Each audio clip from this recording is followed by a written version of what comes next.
right, y'all, you clicked on the video, you know what time it is. We're gonna do a fresh Tepid Takes. Tepid Takes is my series where I comment on new beauty releases. I call it Tepid Takes because they're not hot takes. I am not trying to talk myself out of buying anything. I buy pretty much everything that I'm interested in because I am buying it for review, not for my personal collection. That said, never, ever, ever try to keep up with my pace of consumption. No one should have this much makeup. This is not normal. While I enjoy having an encyclopedic collection, it is incredibly overwhelming and I will never use this much makeup in my entire life, nor would any human. So, all that to say, we're going to start over on Makeup on Your Radar. My friend Jamie owns that account, and then we will go on to Trend Mood, and those are both just basically accounts that post about new beauty releases, and I'm going to tell you what I think about them. So let's go ahead and jump in.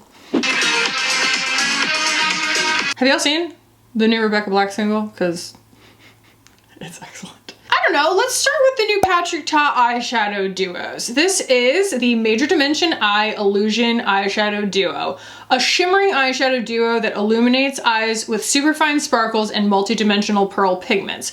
This duo makes everyday eye makeup an editorial moment. High wattage shimmer and light-catching pigments lay down effortlessly over lids for a sophisticated sparkle. The shades within each of the 5 duos love to be layered for major dimension, blending and building from sheer to opaque. The gel-like translucent base of the formula lends to color that is true on every skin tone, never dull, never ashy. It's a gel. Okay, Patrick, you have my attention.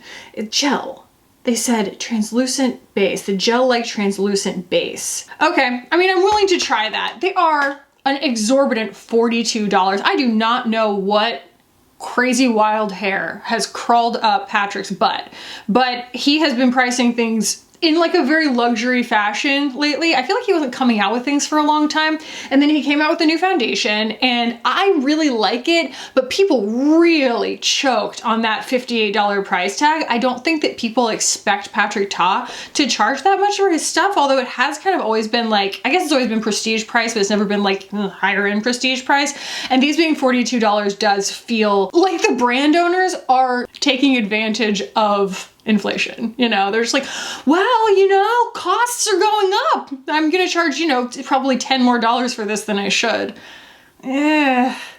I don't know. It does feel a little bit opportunist on his part. I don't think that it really is costing folks that much more to make makeup, maybe to get the makeup to us, or maybe Sephora is taking more. I have no idea where in the pipeline the money is getting spent, but $42 feels like a lot. I would not buy this for my own personal collection, certainly not sight unseen. And I think that, you know, unless you get there right when they put it on the bay at Sephora, that display, that sample is gonna be really manky, especially if it's a cream. Ooh, that thing is not gonna be something that I wanna touch, but it is my job to take one for the team. I will probably buy like 2 of them and just see how they are, because that's my job. But like, I take no pleasure in paying $42 each for them at all. Okay. Next, and I think everybody is well aware of this, but maybe you're curious whether I'm going to buy it, the new Natasha Denona Roxa eyeshadow palette. 2024 limited edition holiday launch. I am so excited to reveal this bold 15 shade midi palette featuring the richest, most vibrant purple, violet, and fuchsia hues. Fun fact, it was inspired by my award-winning and classic Lila eyeshadow palette. I almost thought it said Ilia. I was like, she worked for Ilia? About to like scramble my brains. Showcasing an array of color-shifting, sparkling metallics, the beloved Wet Effect eyeshadow in a new pink shade, debuting one graphic design shade assembled with new filling technology for a customizable duochrome, and also featuring my newest innovation, the impeccably blendable silky matte formula with an extremely velvety ultra soft texture, one stroke, full pigment payoff with no kickback. It was really important to me to develop a solution with a new impactful and mistake-proof matte formula because of patchy, tricky, and dry purple pigments that are usually hard to work with. I love Natasha. I think that she knows what she's talking about. Obviously, she's incredibly passionate about what she's talking about. And I think it's also cool that, you know, it takes someone who's been passionate about working with those kinds of colors for a while to know what the pain points are that you'd want to fix and cater towards if you want to put out a palette like that, you know, as a differentiating factor. That said, I do not need, nor do I want, nor am I going to buy this palette. Those colors are, I mean, just not for me. They're just not for me. And I don't mean not for my skin tone. Anybody can wear them. I don't want to wear those colors. Like that is, I mean, look at me. I'm wearing a blush that is this color today. You know? I don't need like a fuchsia. I don't need an entire palette of like purple and fuchsia. I hesitate to say nightmare, but like I wouldn't touch that with a 10-foot pole. It's very cool. It's very interesting. There are going to be plenty of Natasha Denona devotees giving their take on this. And I think that they are the ones that are supposed to be reviewing this. That would be a very uncomfortable review for all of us. If y'all were watching me, I'd be like, I don't, you know, like it would just be a disaster, and then everybody be like, why did you buy that? I need a nude sitting in front of me. I need a warm sitting in front of me. I have gold behind me. I'm golden. I love them. I do. So it's nothing against her formulas. It's nothing against her ideas and the way that she composes palettes. This one's just not for me. And honestly, if you've been here for any amount of time, I don't think that you're gonna find that surprising.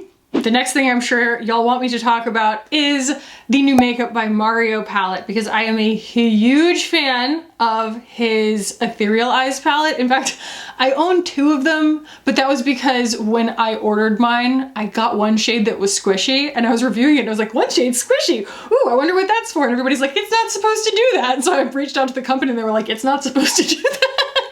And so they sent me another one, and then it went out of stock forever. It was like this thing that was like a blip, and if you didn't order it right when it came out, you could not get the Ethereal Eyes palette. And then he re-released it. I don't think it was really considered a re-release. It was like a restock, but it took forever for it to restock. And it's such a gorgeous palette. It's one of those things where if you get caught under the right lighting, somebody is like, what is that on your eyes? Because his ethereal textures are incredible. They're just like super refractive, and you know, they remind me of like a Fenty Diamond Bomb, right? So this is the Ethereal Eyes in Moonlight, an iconic moonlight inspired palette with 12 universal neutral shades in 4 finishes to create your most versatile ethereal looks yet. Ingredient callouts, I don't care. What else you need to know, I don't care. This palette contains, I don't care. It's gonna be $68, the same price as the last one. So thank you, Mario. That one was expensive, but thank you for not jacking the price up unnecessarily. And I also like that he says that this is neutral, because the last one was still neutral. So this isn't like supposed to be, you know, an I need a warm versus an I need a nude kind of thing. These are still very relevant shades kind of within the same temperature value,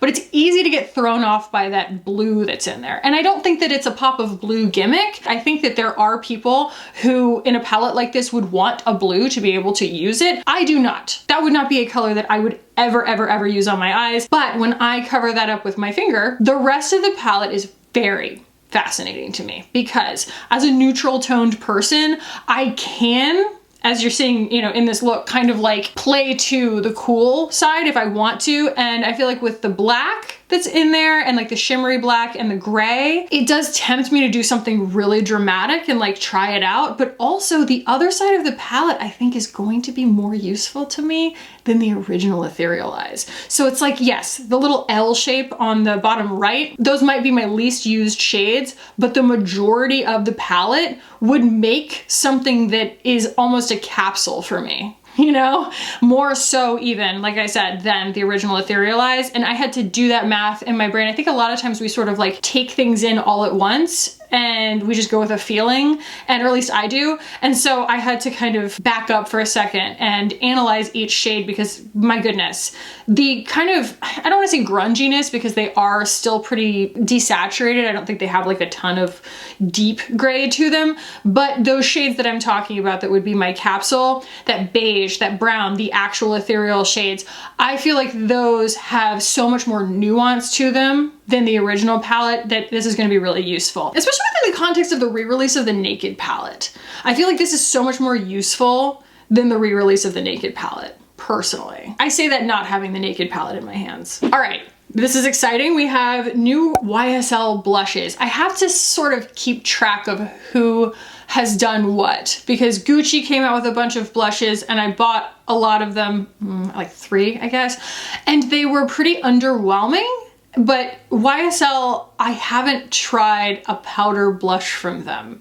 I have tried their powder bronzer and I like it a lot. I have it in 2 shades. It is a lovely bronzer. So I am optimistic that I would like these, although that did not prove out when it came to Gucci. I love the Gucci bronzer, and for whatever reason, the formula did not translate over to the blushes. The blushes were just kind of meh. So we shall see, but we shall see, meaning I'm going to buy these. They're in that plushy, I love it. Compact, but they're round this time. So there's like the Couture mini clutches of their eyeshadow quads, and then I want to say the new bronzer is also in that. So it says, gives a healthy glow to the cheeks while blurring the skin and covering it with a soft veil, has a silky texture. The packaging design leather is matching each shade, which I do love, and gold details. And it is called the Make Me Blush powder. I don't want to get too in the weeds here, but it does obviously make you think of the Make Me Blush liquids that came out that are just kind of weird. I'm not really sure whether they went over well among all skin tones, like in the deep shades, but like the light shades were hilarious. But at the same time, it's like I am also wearing this right now. I actually don't really know what's happening. I just have to try it to know, but I don't really know what's happening with all the luxury. This is Chanel. Luxury brands, luxury fashion houses coming out with these like pretty much almost white lavender shades. I think maybe like the trend spotters were like East Asian influence is going to start to grow in the United States, and like this is what they're ready for, and maybe that's true. I have a lot of things in that colorway and they do work on me, but like I think I'm the deepest skin that can get away with it, to be honest. So anyway, that's what it's reminiscent of, obviously, but we don't seem to have anything that's that desaturated in this collection. There is a bright vivid pink, a bright vivid coral. I mean, they do still look like they're gonna work on me. They're not like super pure. There's a berry, a mauve, a beige, and it looks to be kind of a NARS Orgasm kind of pink shift gold. I will definitely be picking up the beige, the mauve, and the like bubblegum pink. Those are gonna be the ones that I will get. So, I mean, honestly, if I like it, I'd make it all of them, but I really love the packaging. Y'all know I'm a packaging junkie, and I really hope that the formula and the colors are as good as the bronzers have been, and also as good as the eyeshadows have been. I love the eyeshadow quad so much. Paco Rabanne. Rabanne Beauty has had my attention for a while, mainly because probably plenty of other people did, but like I was the first person I knew to get completely obsessed with their like gray lip balm, the Soul Kiss shade, and I got my mom hooked on it. I got everybody hooked on it, especially as like a lip contour. And I have had my eye on the brand. Like I've been wanting to get excited about it. There are brands out there that are like that, where I'm like, I'm just waiting for you to give me a really good opportunity to like, you know, jump into the double dutch of it all and really give like a good review because it's a product that already appeals to me kind of thing. Like I bought so much stuff from Vive recently. Like this is almost a full face of Vive with like a couple of other things added, but that's a brand that I was waiting for her to put out a complexion product, and she did, and like that was my avenue to get in. And I'm waiting for Rabanne to really put out something that excites me, and this is just weird. I mean, it's giving Carolina Herrera really hard. So it says new 1969 makeup clutch highlighter inspired by the iconic golden Rabanne 1969 bag, a compact with a gold highlighter that you can apply on your face, eyes, and body, and you can also customize your clutch by adding these beautiful charms. So first of all, like I said, it's giving Carolina Herrera in that it's like wearable makeup, and that has such a limited appeal to me. It's such a gimmick, I feel like. Nobody's wearing their makeup like as jewelry. Like that's just absolutely ridiculous. No one's going to do that. I hope. I mean, God, it would just, like, makeup shatters all the time. Makeup is sensitive stuff, and this is a powder. I get it that it's just like, someone wants to pay money for something that's like iconic, but other than that, why did we do this sort of thing?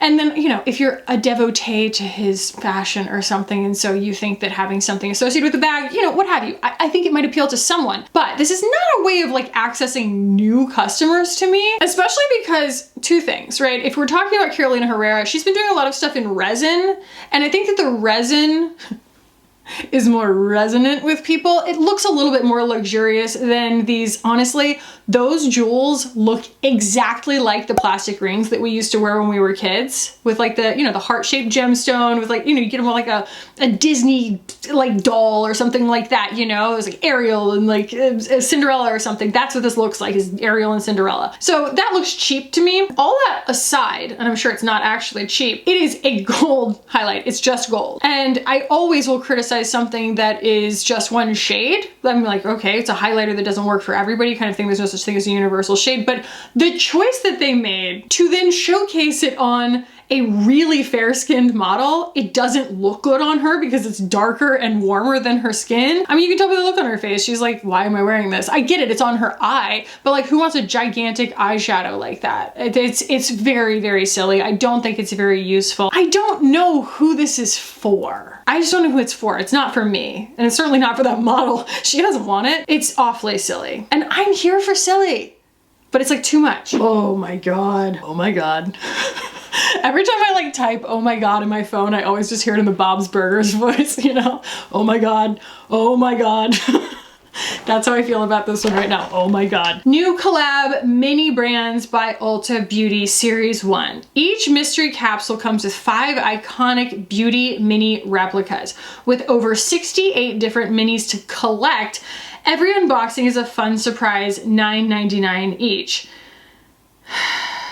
Okay, so Sophie, who I do not know personally, but she is the owner of Trend Mood, says, at home we are obsessed with the mini brands and of course Ulta. You should have seen my daughter's face when she saw this box. She also unboxed some we'll share with you soon. I do not know how old her kid is, but this feels both entirely wasteful and silly, and it's playing to 2 very specific things. 1, entertainment value and the success of mystery unboxings on the internet. And so I think that that's appealing from like a TikTok standpoint and stuff like that. There's that, but also there is the like Sephora kids. And as Ulta is a competitor of Sephora, they want themselves some Ulta kids, okay? They want to like draw kids in specifically and turn them into customers younger and younger by putting collectible toys in the aisles, right? And their mom might bring it home for them. They might be in the store with them. It'll be at eye level and they'll beg for it, whatever.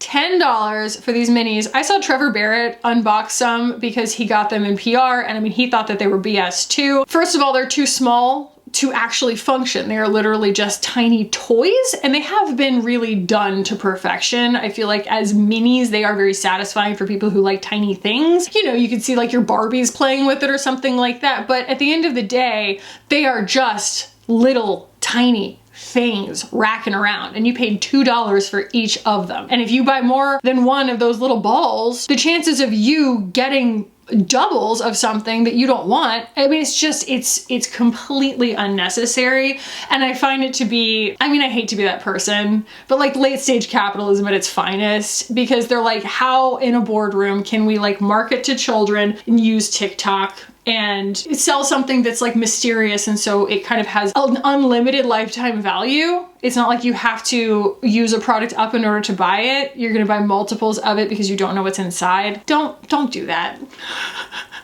Not in this economy. Bottega Veneta has come out with these beautiful little, okay, I mean, beautiful, yes, little bottles, but I think that they really intended them to look very organic, but they kind of look like little turds. I'm gonna be honest, like little boogers. It's, you know, that looks like a little poop, a little clear poop. And honestly, if I think of a clear poop, I think of a booger. Maybe it's just because I have a 4-year-old. So I saw these at Heathrow Airport at the Bottega Veneta store that's there, and I can confirm, like, they're huge, first of all. Like, they're really big, and they look like boogers in top hats. I just got the giggles looking at them. What do the comments say? I'm seeing sad melted gummy bears. They look beautiful. They also look like a glass turd. Okay. They remind me of the Green Blob movie with Robin Williams. Flubber. Yeah, cool. I mean, no, I'm probably not gonna buy that. The next perfume I have my eye on, I've just been particularly back into Tyler the Creator recently, and his new album comes out really soon, and so I think I want his perfume. It's called French Waltz, and I don't know, it just sounds cool. I want it. I mean, of course, right, I have to comment on a new Chanel release, and I am going to say that I could not be less interested in this holiday reveal. This is the holiday collection Chanel Winter Tale. Includes Diamond Dust de Chanel, a peachy pink illuminating powder infused with mother of pearl with snowflakes embossed for the eyes, face, and décolleté. It's just a highlighter. Enchanted Night eyeshadow palette. Y'all go off. Those colors are not my colors. The highlighter looks kind of like Mermaid Glow, but if it was a powder, and I love Mermaid Glow, but I do not need a powder of it. I got to see this collection in person too at the, you know, duty free at the Heathrow Airport. The display is so misleading. I'm gonna stick a photo in for scale because you can see the actual compact that's for sale, and then the promo compact that they have on display, and it's like 4x size. Maybe not that much, but it's huge. It makes it look like a blush palette. It's wild. And all it does to me is really call attention to how small the quads are and how precious they feel already. I just don't know why they did that. Like, why they made promo versions of them that are enormous and that you can touch them. Like, it's just, I don't know. I just felt like it was a weird choice. Those eyeshadows do, I mean, absolutely nothing for me. Those lipstick shades do nothing for me. Everything is so, again, like East Asian lip color toned. Like all of the like K-Beauty, J-Beauty that you see. That's why I don't really buy a lot of their lip stuff, is because you hardly ever see anything that's like, I don't know, like nude, like gray nude. I want to see something that's kind of grungy and desaturated and kind of clear, and a lot of their stuff is, it's just so rosy. Like it's so backed with like cool pink and often like red and maybe even like a tangerine, but it's quite saturated, just red, and I don't wear that color well, that candy apple red color, and that is what these are giving. It's very interesting that we're seeing this East Asian influence, especially in the luxury fashion houses. Oh my gosh. Y'all, okay. I hate to kind of kick somebody when they're down because I feel like Ilia is down right now. I don't really know what they're doing because they've definitely had some like releases get pulled. I was on their PR list for a while, and then like they just, I don't know, I was getting weird emails from them being like, we're pushing back these releases. Don't talk about this, X, Y, and Z. And then like the eyeshadow sticks just never came out. I don't know what happened there. But this is the new Ethereal Baked Face Palette. Long wear bronzer, highlighter, and blush, $58, which honestly, in this economy, is kind of a good deal. 4 products are $58. Limited edition all-in-one face palette with weightless blurring powders to blush, bronze, and highlight. Honestly, making that many choices, if you think about like how many people it's dividing by every time you make a color choice in a full face palette, it just diminishes your audience so quickly, especially because like these aren't catering to undertones, they're catering to like skin tone levels. There are just 3. They are in this kind of organic packaging, I think, that's supposed to look kind of oceanic, and it's again a highlighter, a bronzer, and 2 blushes. I think that people are pretty tired in like the beauty space, like the actual talking, the criticism space of full face palettes. But again, there obviously has to be a customer for this or people wouldn't spend R&D dollars in putting one out.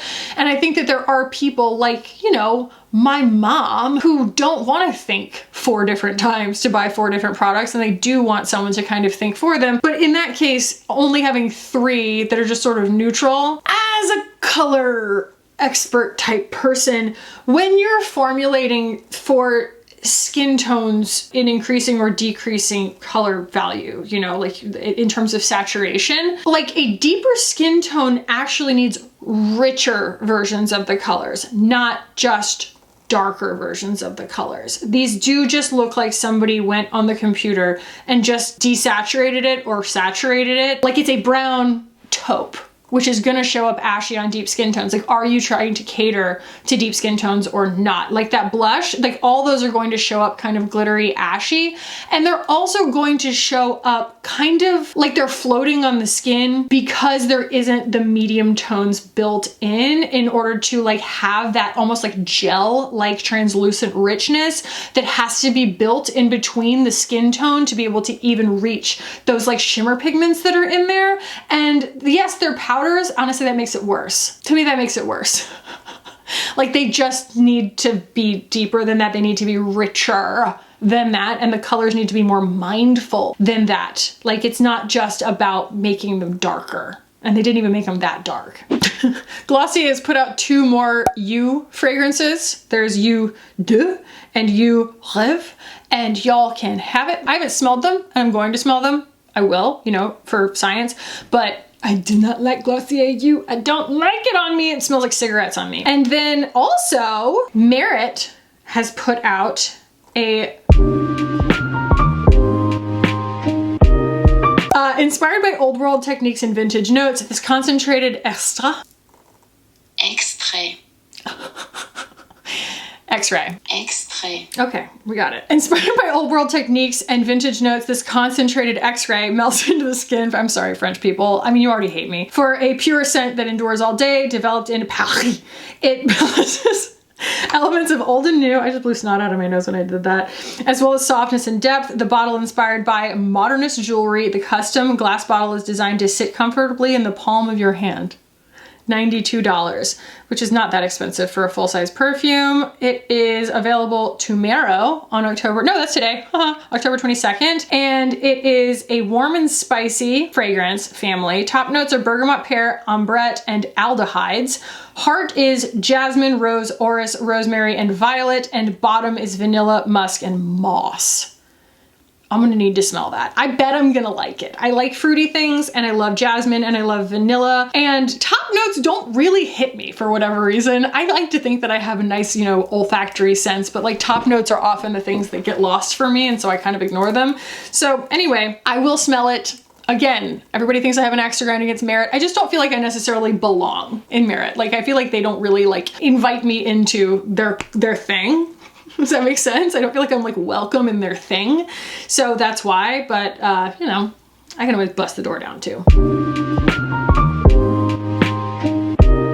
I mean, it goes without saying that we're living in intellectual property hell during the holidays. It's everything from Stranger Things to Frosty the Snowman. I mean, reach as far into the past as you want to. And, you know, something that's absolutely free of temporal context, Bratz, you know, Colourpop by Bratz, like, okay. If there's an intellectual property to be cone-feed into makeup, they're going to do it. Oh my gosh, I do need to talk about this. I want to know how y'all feel about this, because I know that the comments are going to be just an absolute roast, a rotisserie, if you will. But this is so weird. Available now, new limited edition palettes, both inspired by the viral Moondust shade Space Cowboy from Urban Decay. One of them is a square, and one of them is a star with this other, like the top star that swings off, which is, I think, the most breakable looking packaging I've ever seen, short of wearing it around your wrist, a la, you know, Carolina Herrera. But 2 different palettes for 2 different retailers. Which one do you like the most? I see the square is for Sephora and the star is for Ulta. Honestly, that really gives Sephora and Ulta, doesn't it? Like, I feel like those 2 things are so specific. I didn't know that that's why there were 2. I'm glad that she pointed that out, because me and my friend Rebecca are always bouncing these things back and forth because we love Space Cowboy. Everyone loves Space Cowboy. That's why they're going, you know, full steam ahead with Space Cowboy. But we were like, why are there so many? Because now there are 3 different shapes, because they came out with one last year that was like those long ones, right? And they came out with like 3 different ones, and one of them I think was Space Cowboy oriented, right? And then I'm probably misremembering, and then now there's a square, and then there's the star, and the star is just, it looks so cheap. And honestly, I feel like Ulta, because they have the drugstore section, I feel like all their stuff is a little bit more bright and in your face, all their displays and everything. And then Sephora is like this much more Sephora-fisticated. Either way, I see so much criticism for Urban Decay, so much criticism for them kind of having lost the plot and just keep cranking out their old things. I feel like Urban Decay kind of can't win. And also they sent me their new foundation and it's not good. Oh, and the shades, like my old shades from the Hydra, whatever it was called, I tried it in the new matte one and they're so dark and they oxidize so much. I mean, they are truly just such an old-fashioned, like, I don't know, it feels like private labeled. It's really not good. I mean, is it safe to say that we have outgrown the need to have a new product containing something in order for it to continue to be a bestseller? I think that there should be more of a marketing strategy for a lot of these brands around having icons and bringing those icons to younger audiences. Because TikTok does love to glom onto those things. They love to find things like black honey from Clinique and, you know what I mean? Like, just bring them back to life, and that's phenomenal. I really think that there should be campaigns around that rather than constantly re-releasing them in new delivery systems and new packaging, because I think anyone who's new to makeup, you have to think about it from the standpoint of someone who's new to makeup. They don't really always want the new flashy thing. They kind of want to know what they've missed so far. They kind of want to understand everything within context. I walk into an Ulta or a Sephora, every time I look at a product, I'm like that meme with the girl with the math, you know, all around her face, because I'm just like, I know your family. I know your lineage. I know your cousins, your brothers, your sisters. I know from whence you came. Like all of these different products, right? But anybody who's new to makeup, especially a kid, like wants to get the fastest grasp of the landscape that they possibly can. And I think that there should just be more of like a marketing understanding around like, this doesn't have to be new. It can still just be iconic. Decay. Maybe they tried that and it didn't work. I'm just the ideas girl. I'm not gonna buy it. Wow, we're already back in Lisa Eldridge putting out her new 6-pan and the new liquid eyeshadows, which I have already reviewed. And tomorrow, I'm getting on a plane and I'm going to London and I'm gonna get to attend the event for the new lipsticks, and I'm so excited. It's on a steam train, apparently. And I think Alexandra Anelli is gonna be there, so I think I'll get to meet her too. I hope everybody thinks that I'm cool. It'll be awesome to see Lisa again, and I don't know who else, like who all else are gonna be invited, but I'm excited. Excited. What an honor. What a freaking honor. So I'll have those for you soon, the lipsticks. Yeah, this is all stuff I already have. Let me know y'all's thoughts down below. I know y'all really think about this stuff. I am so ADHD, like I just think about it as soon as I get it in front of my face, and then, you know, it's off to the next thing. So let me know. And if you liked this, give the video a thumbs up. Let me know your thoughts down below on other new beauty releases as well, if I missed any. If you are new here, subscribe while you're here. I'll put a video up here that I think you'll enjoy if you liked this one. And you can just keep watching and hanging out. And I love y'all so much. Thank you for being here, and I will see you in the next one.